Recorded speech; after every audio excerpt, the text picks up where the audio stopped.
Hi folks, how you doing? It's James, JT at the movies, and I'm joined again by my lovely girlfriend Laura. Hello. And we're here today to do another first time watch video. This time it's one of Laura's first time watches, and we're going to take a look at the 90s legal thriller, The Client.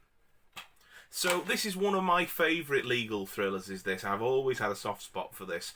When I first watched The Fugitive, I was really impressed with Tommy Lee Jones as an actor and went on a little bit of a binge, and this was one of the films that I picked up in the wake of watching that, and I absolutely adore the genre that is legal thriller. So anything that's sort of courtroom based or has got that sort of legal edge to it, I'm all over it. That's just really my cup of tea when it comes to thrillers, is that. And of course it's Tommy Lee Jones as well. The film also stars Susan Sarandon as Reggie Love, and it introduces a young actor called Brad Renfro playing the lead character of The Client, Mark Sway. So young Mark, at the beginning of the film, he witnesses a lawyer committing suicide. The lawyer is a mob lawyer, and he's basically either got to commit suicide or the mob are going to come after him because of some information that he knows pertinent to an ongoing mob case where they're trying to get Barry the Blade locked up for the murder of the missing Senator Boyd Boyette. Before he commits suicide, the lawyer confides in young Mark the whereabouts of the body of Senator Boyette. And so, really, it becomes this whole sort of race and this whole sort of storm of people just sort of basically turn up, don't they, into Mark's life. The FBI, the district attorneys, the mob, the local police force, and you just don't know who's a good guy.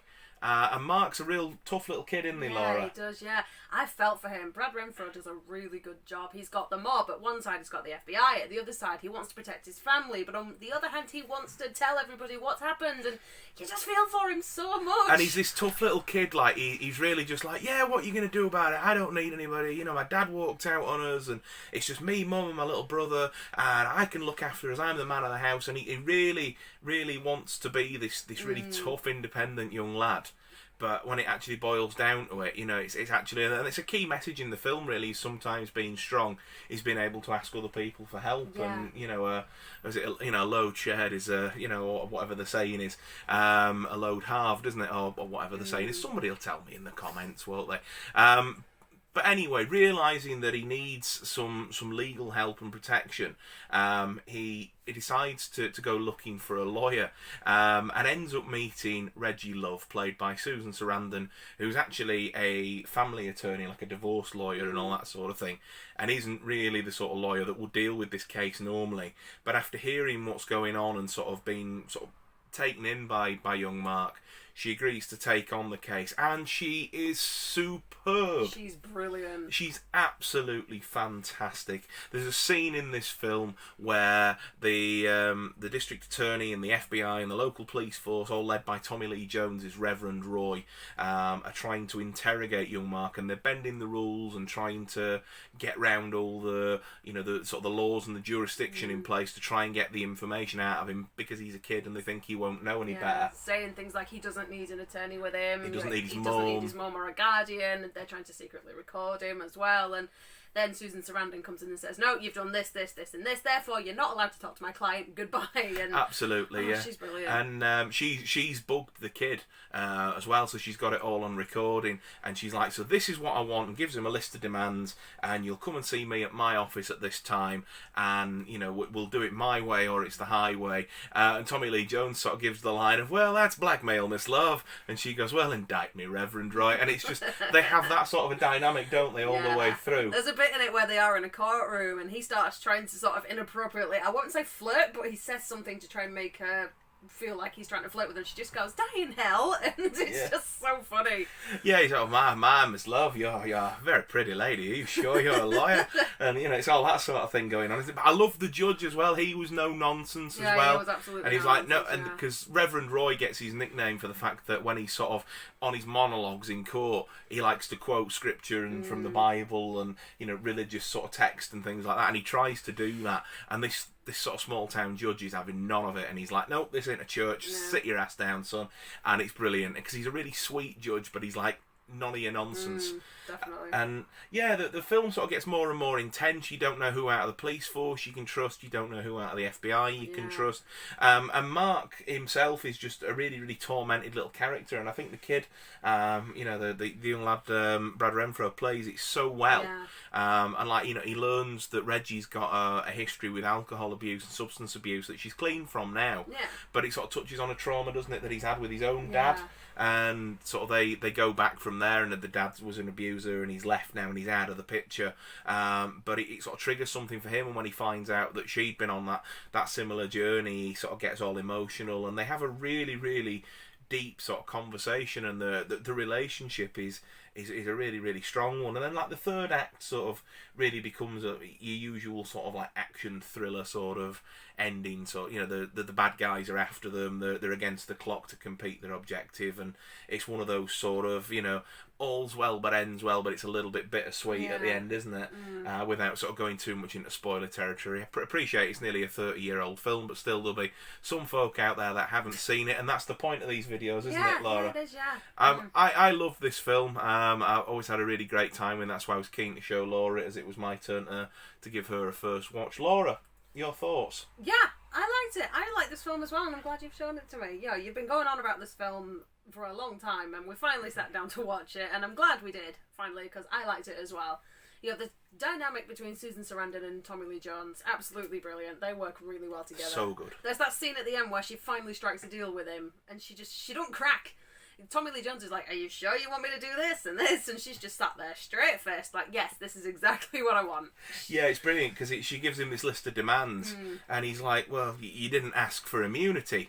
Oh, didn't I? Oh, dear. And she knows full well that she's going to get it, because she still has the tape of him from the beginning of the film sort of breaking all the legal practices, and it'd be enough probably to get him into some serious trouble, if not disbarred. So she knows full well he's not going to do anything about it. Yeah.